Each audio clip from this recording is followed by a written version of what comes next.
Hi friends, అందరికి good morning. ఇక నేనైతే సాంబార్ చేస్తా ఉన్నాను.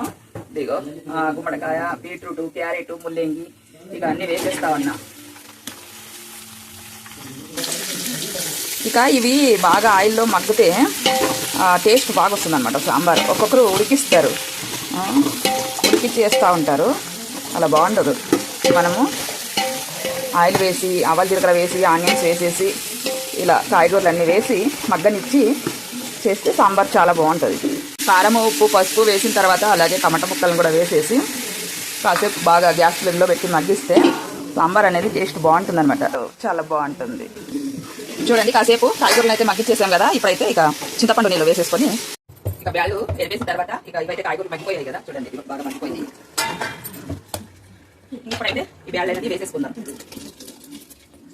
ఇక తగిన నీళ్ళు వేసుకొని సాంబార్ పొడి వేసి ఉడికిస్తే సాంబార్ రెడీ అయిపోతుంది. Bye bye.